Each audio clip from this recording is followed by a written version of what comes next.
Kamu pernah nggak ngerasa sedang capek banget, tapi nggak tahu capek karena apa? Kadang tiba-tiba overthinking, tiba-tiba ngerasa nggak cukup, nggak rasa berharga, nggak disayang, nggak dipedulikan. Pokoknya merasa salah dan merasa sendiri aja gitu. Terus kamu mikir, kenapa sih aku ngerasa kayak gini? Kok aku gampang banget ngerasa sedih? Ngerasa nggak aman atau ngerasa sendiri? Hai guys, it's me Nur and welcome back to my YouTube channel. Pertanyaan tadi mungkin pernah atau sering kamu tanyain ke diri kamu sendiri. Dan bisa jadi jawabannya bukan tentang siapa kamu sekarang, tapi tentang siapa kamu di masa lalu. Yap, waktu kamu kecil.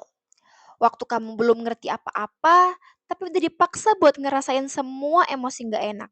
Emosi sedih, emosi marah, emosi kecewa, belajar buat tahan nangis hanya karena kamu ngerasa gak boleh nunjukin itu.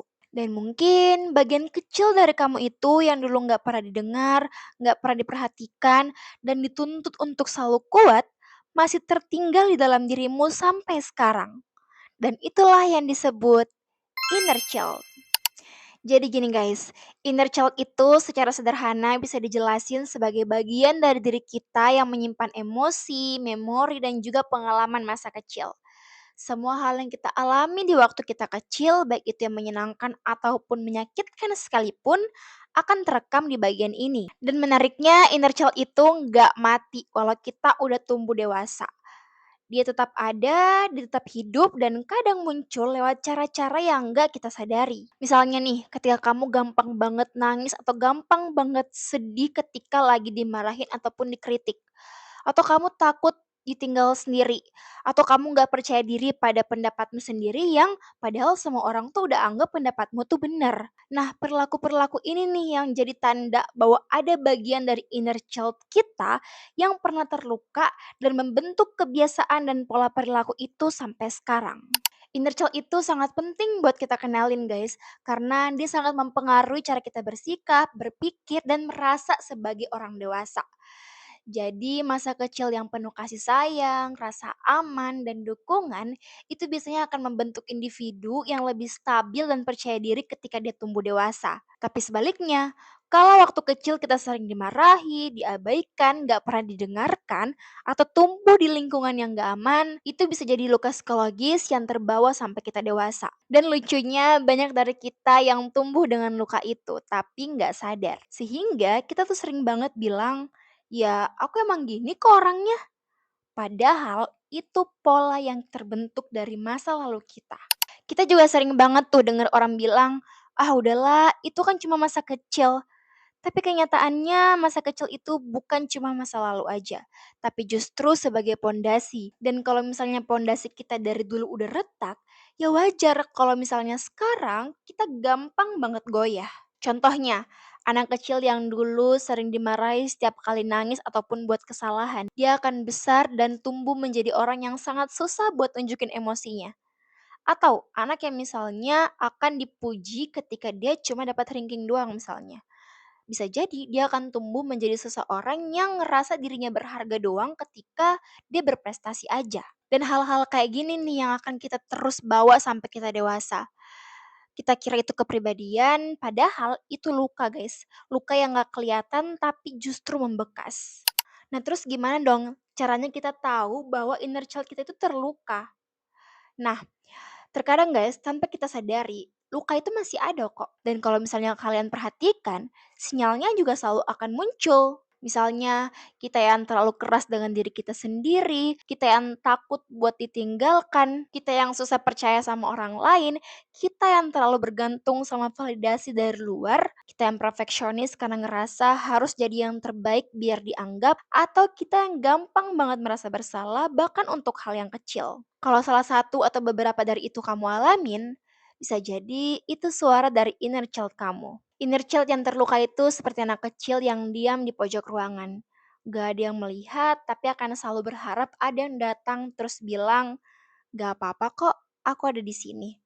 Dan itu harus dimulai dari diri kita sendiri. Tenang guys, meskipun inner child ini menyimpan luka yang mungkin sudah ada sejak kita kecil, Kabar baiknya, inner child ini tuh bisa disembuhkan. Tapi penting untuk kita ingat, prosesnya itu bukan instan, dia bukan soal sembuh dalam semalam, ini adalah soal proses perjalanan. Perjalanan untuk berdamai dengan bagian yang paling rapuh dalam diri kita. Dan itu butuh keberanian. Karena menghadapi luka lama, apalagi yang mungkin udah kita kubur dalam-dalam, itu nggak selalu nyaman. Tapi justru dari situlah proses penyembuhan bisa dimulai. Langkah pertama dan paling penting adalah sadari dan akui bahwa kamu punya luka.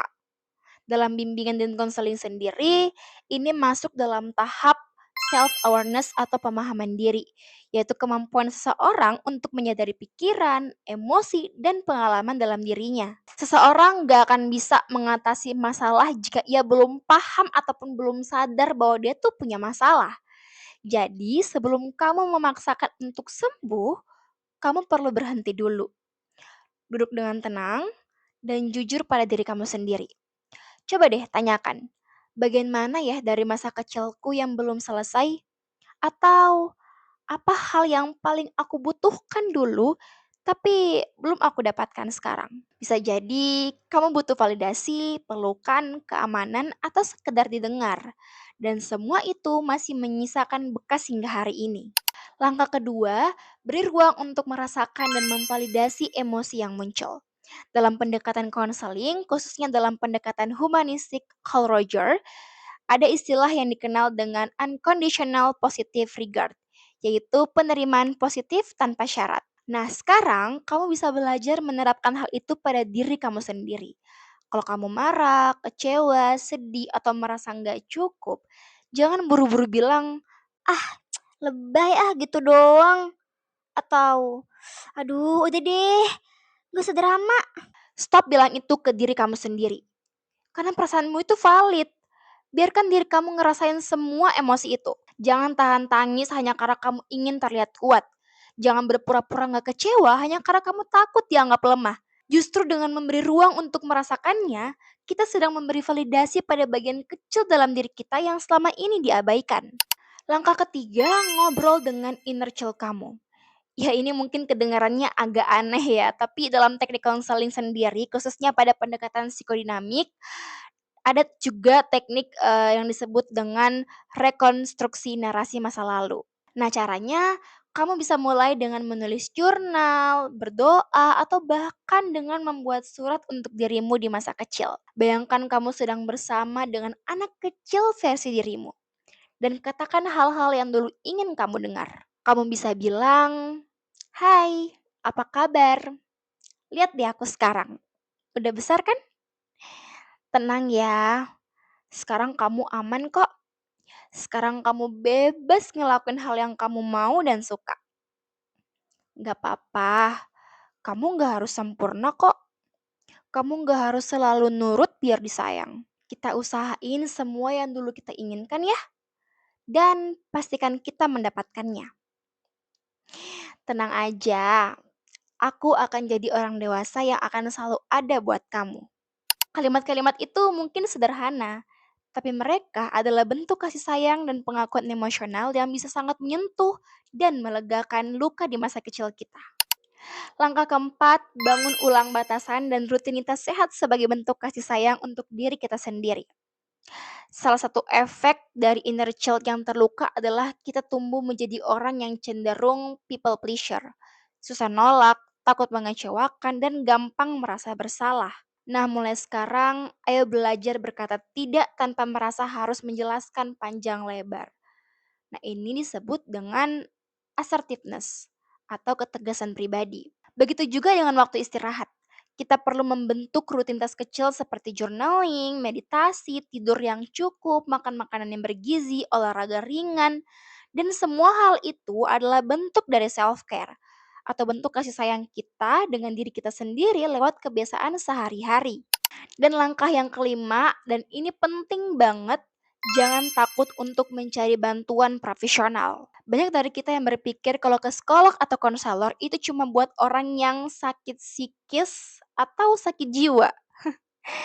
Padahal, kamu nggak harus nunggu sampai hancur dulu untuk pergi ke psikolog atau ke konselor. Justru, Konselor itu hadir untuk menjadi ruang aman, tempat kita bisa bercerita, dimengerti, didengarkan, dipahami, dan dipandu untuk bisa mengenal dan memahami diri kita sendiri. Jadi kalau kamu merasa kewalahan atau nggak sanggup buat memprosesnya sendirian, kamu harus pergi ke psikolog ataupun konselor. Karena itu bakal membantu banget. Ingat ya, itu bukan tanda kelemahan. Justru itu adalah bentuk kekuatan. Karena butuh keberanian besar untuk bilang, aku nggak sanggup sendiri dan aku butuh bantuan. Oke guys, sekian video untuk kali ini. Jangan lupa untuk subscribe, like, dan komen. Kalau teman-teman punya hal yang ingin dibahas di video selanjutnya atau ingin diceritain, boleh banget juga untuk tulis di kolom komentar atau DM aku di Instagram di @nurwimes. Oke, sampai jumpa di video selanjutnya. Bye!